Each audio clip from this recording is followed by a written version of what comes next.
Mas, Carlito, eu queria pegar uma coisa que você fez um trabalho também estupendo no seu canal sobre a questão da Marielle Franco, de organizar as informações. E eu queria pegar um vídeo de um podcast aqui, creditando direitinho também o podcast, que é um podcast que o Marcelo Pimentel, o cara que inspirou o filme Tropa de Elite e o Elite da Tropa, que é o livro que fala sobre o BOPE, ele falou exatamente o que você vem dizendo a respeito do crime do Adriano da Nóbrega. E por que o caso dele é tão esquisito? E olha que ele diz aqui nesse podcast que ele votou no Bolsonaro. Vamos ouvir um pouquinho. Como ele conheceu o Adriano.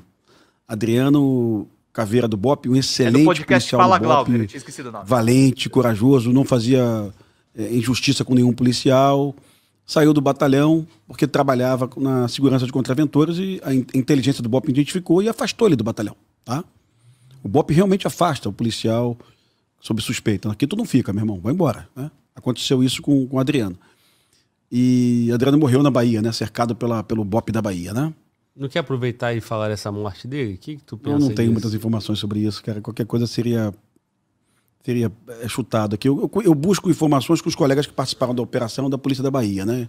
E eles me contaram que o Adriano de fato enfrentou os policiais. Enfrentou mesmo. Porque, em algum momento, a Polícia da Bahia executou o Adriano. Segundo os colegas da Bahia, ele enfrentou. O pessoal do BOPE da Bahia, né?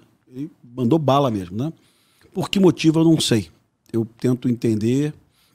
O Adriano preso seria um prêmio para o governador da Bahia, porque já tinha aquelas denúncias da ex-mulher do Adriano e da mãe do Adriano trabalhando no gabinete do Flávio Bolsonaro, sabe?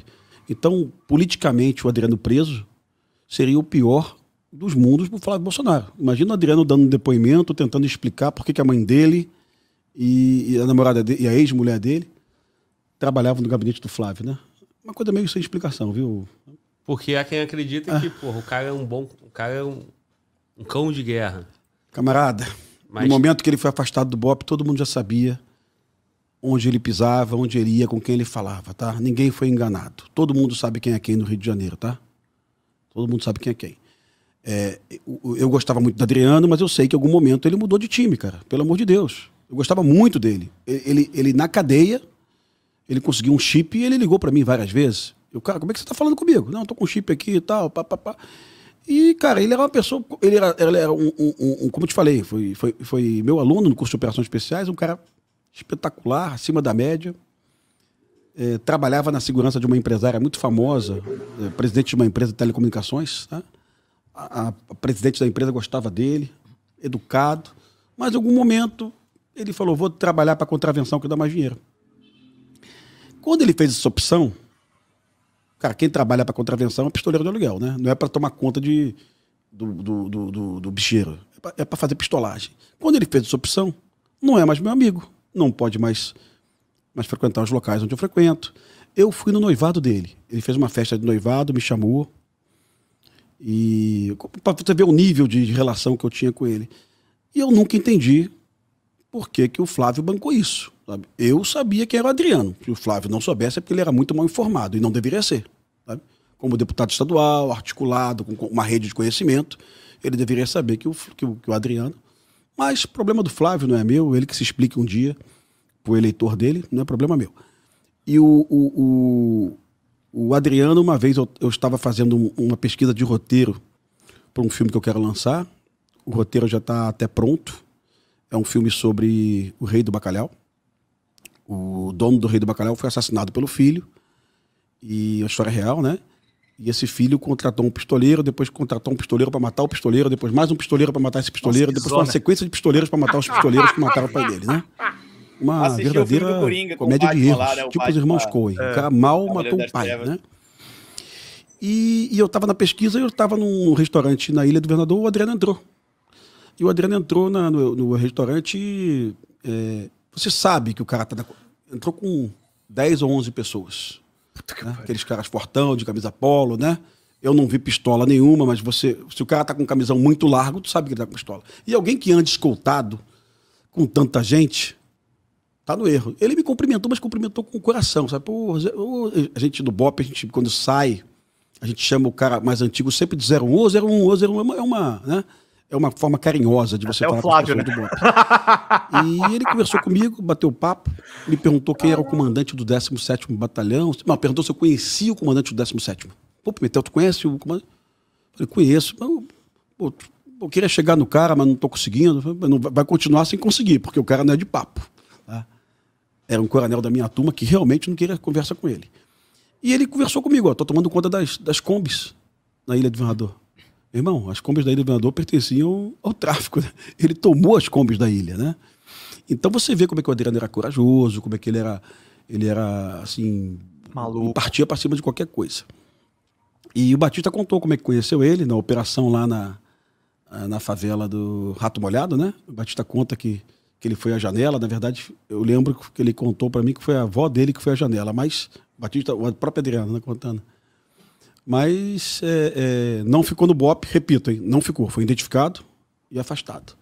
O comandante do BOPE na época afastou ele. Então, era um cara que todo mundo do BOPE que teve contato com ele trabalhando fala do potencial dele. Eu vou adiantar um pouquinho, tá, Calito, que é longo esse corte aqui, mas tem uma outra parte que ele fala uma coisa bem interessante. Deixa eu lançar aqui. Aqui, vamos lá. Só.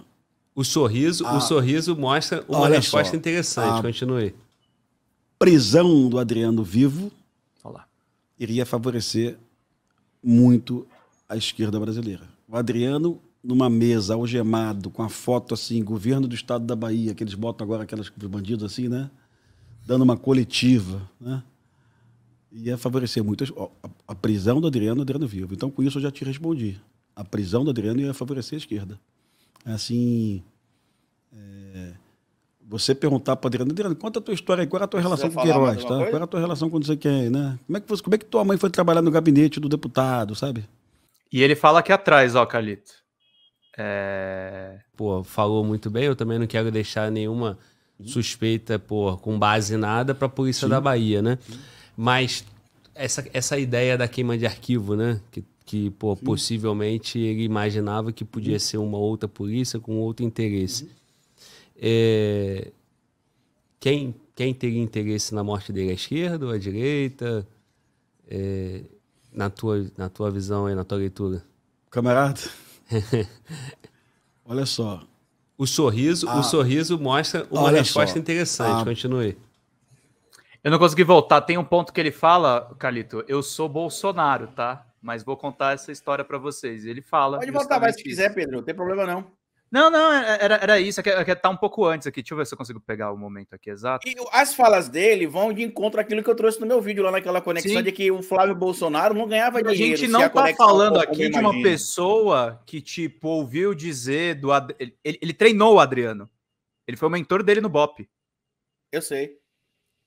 É aquilo lá que você falou. E também trabalhou com o Rony Lessa, né? Que ele citava também o Rony Lessa, né? Ele disse que trabalhou com o Rony Lessa, sim. Ele estava na polícia no mesmo momento que o Rony Lessa também...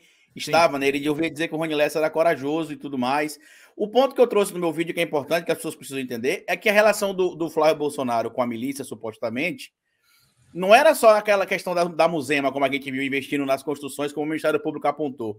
Eu acredito que estava envolvida também no GatoNet, na questão do transporte irregular, tanto que a declaração do próprio Pimentel aí dá a entender isso, porque se o Adriano da Nóbrega cuidava do transporte clandestino em Niterói, que estava na mão do tráfico, segundo ele, e o Adriano tomou. Então, qual que seria o interesse do Adriano em cuidar disso sem o Flávio, sem ter algum tipo de retorno por trás? E qual o interesse também do próprio Flávio Bolsonaro em manter uma aliança com o Adriano da Nóbrega, sabendo que, em tese, o Adriano da Nóbrega traria muito problema para ele e para o clã Bolsonaro como um todo, que é como o Pimentel falou.